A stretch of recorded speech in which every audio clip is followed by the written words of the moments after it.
Hi guys, welcome to Gamer Read Football, and I hope you guys doing well. So today we are going to talk about a really hot topic which is going on these days. As you guys, if you guys familiar, like when Aston Villa defeated Bayern Munich this week in the Champions League, and in the media there was conversations happening like maybe it would have been better if Emery stayed at Arsenal, or even some medias are claiming that Emery is better than Arteta, Emery is better tactician than Arteta, or even like Thierry Henry's comments that if Arsenal had given Emery more time, then maybe it would have been better for us. Indirectly saying that maybe indirectly basically saying Emery is a better manager than Arteta. That's what basically he's saying. So you know what I thought maybe. I thought maybe let's make a video and check Arteta and Emery side by side and see the scenarios behind their managerial career, and if actually Emery is better than Arteta or is the story is something else. So we are just going to look at like basic facts like when did Emery started his managerial career, and when did Arteta started, how many trophies Arteta won or how many trophies Emery won. We're gonna look at how many teams Emery managed or how many teams Arteta has managed, or their win percentages, their biggest losses, or how was their career in their respective, when they were managing their respective teams in the past or in the present. So first, we are going to look at Emery. So Emery has started his career in the year 2004, and so basically he has been managing for last 20 years. And Arteta started his managerial career in 2019. So he is currently managing under or around 5 years as a manager, and so Arteta has only managed one team, and which is Arsenal. So he came to Arsenal, and he never managed any team before. Unai Emery has managed, I think, four, three, around one, two, three, four, five, six, 9 teams in his career, and currently he's managing Aston Villa. Before he managed Lorca Deportiva in La Liga, Almeria La Liga. He also managed Valencia. He also managed Spartak Moscow in Russian league, and he also managed PSG, Arsenal, and Villarreal. And then we are going to talk about the trophies. So Emery has won uh, 11 trophies in his career, like 4 Europa Leagues, then one league, Coupe de France, two Coupe de France, and two Coupe de La Liga one, which is like their Super Cup, and two more trophies, like we have the Community Shield here. So basically, he has won around 11 trophies in his managerial career. So average is around one trophy 2 years, because he has been managing for 20 years, and so he won actually one trophy every 2 years. And Arteta won 3 trophies as a manager, one FA Cup and two Community Shields. I am including Community Shield because I've also included, uh, their French version of Community Shield, like he won too. So basically, it's pretty much the same thing. And so average comes trophy in 5 years. So basically, 1.5 years uh, trophy every 2 years. So yeah, you can say like it's basically considering considering their managerial career. If Arteta perform like the way he is and goes like to 20 years, then he will be having like 10 to 12 trophies. So basically very similar. But I think Arteta has a better ceiling, so he will get more. Anyhow, we're not going to predict the future. So at the moment, they are averaging one trophy every 2 to 2.5 years. And uh, Emery has the average winning percentage in his career is 53.54%. So he has managed over 1,000 games and won around 545 and lost 253. So average is he has the winning percentage of 53.54%. And Arteta's winning percentage is 59.34%, which is better than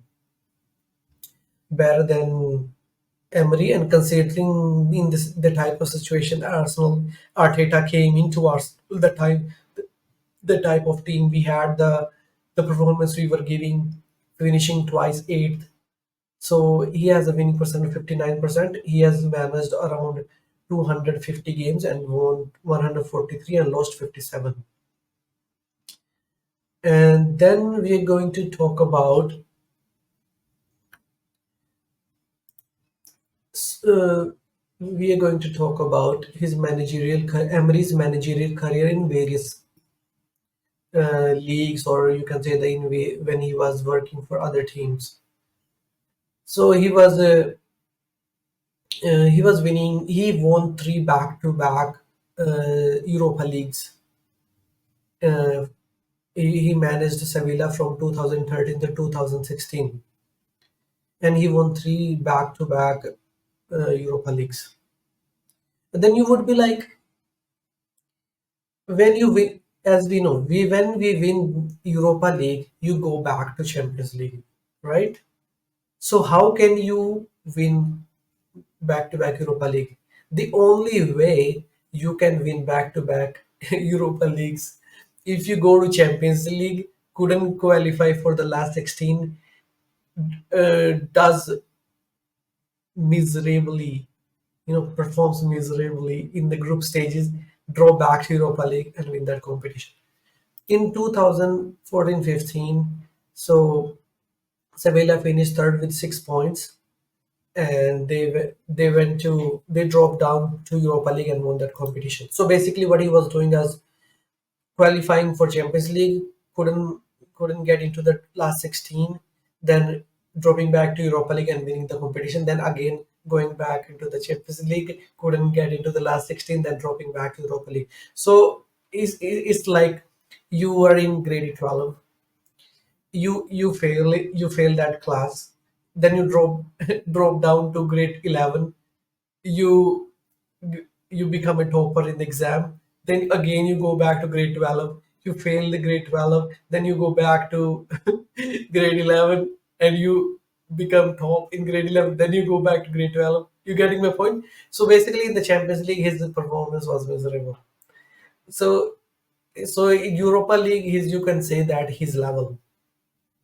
And then he also won the Europa League with Villarreal as well, and he won the Liga One. He was in France for 2 years, and first year he didn't win Liga One, which is like a shocker. Like you considering if PSG doesn't win Liga One for 1 year, it's a failure because they are the most they have the most expensive squad, they have most resources comparison to the other teams, and they have the most superstars. I think he had Neymar, Messi, Mbappe, Verratti, Di Maria, like players like these, Cavani. So he was there till 2018, and he didn't win the league in first year. And second year he won the league, and he also won the cups, domestic cups as well. And now we look at his performance at Arsenal. So he came to Arsenal after Arsene Wenger, which was a very terrible time to come. The club was not in good place. The squad was aging. The the performance weren't really good, and he came in. He performed really well, I would say, like first few months, and even Arsenal fans were starting chanting like we got our Arsenal back. And when we defeated Fulham, I think it was 5-0 away. at the starting of the season, and then after that the things starting, you know, getting worse and worse and worse. Like for example, in the training grounds, player were starting disrespecting him. Nobody was taking him seriously. Even like there were reports in Evening Standards that uh, this like Emery had lost total control of the dressing room, and even like their players like Lacazette, uh, players like Aubameyang were saying, if this guy stays, we are not signing the contract. Bukayo Saka had said like he was having big problem communicating with the team. So he lacks communication skills. I don't. It has nothing to do with the language barrier. It can play some part, but most likely it's like when you are not able to convey your message because you don't have that charisma or persona. I hope you understand my point.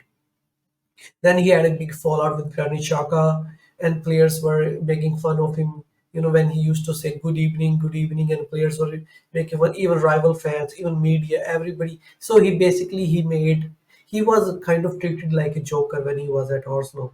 Nobody took him seriously.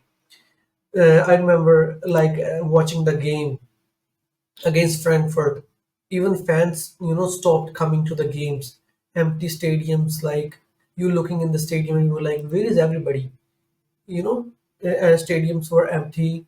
And then I remember one more thing, like Arsenal played Watford, and we faced more shots than we faced when we lost to Man United 8-2. Can you imagine facing more shots, from Watford? It was like really worse. I think we lost 4-1. Was I think we conceded over 20, I think 30 shots in that game. And then after that, like the things were getting so bad, and the players were just ignoring him, so we had to, sack him. There was like we couldn't do anything else. On the other hand, then Arteta came into that same environment, totally changed the atmosphere, totally changed the environment around the club, instilled the winning mentality. He actually, with the same Emery team, he won the FA Cup in that same year.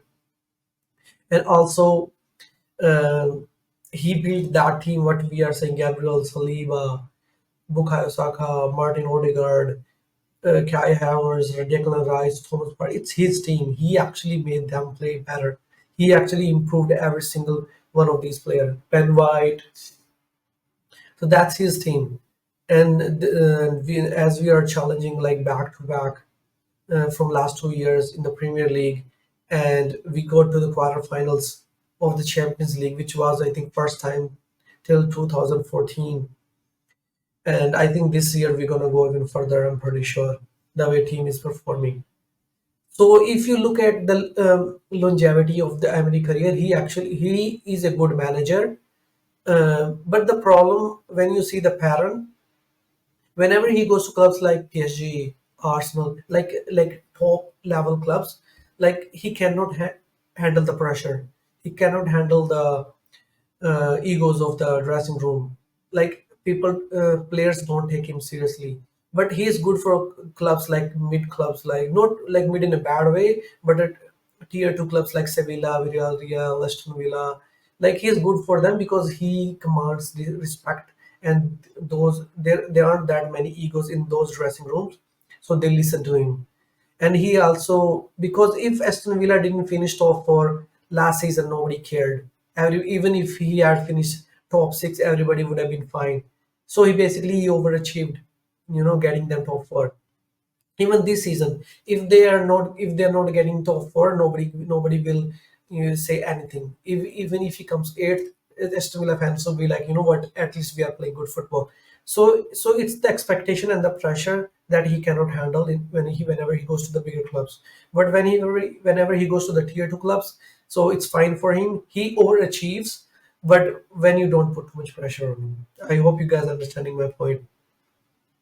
So I told you guys like basically what was the situation of Emery at Arsenal and other clubs he was managing, and Aston Villa he's doing actually really well. But my main point is every time Emery or Aston Villa beat somebody good, they don't have to make the comparison to Arteta.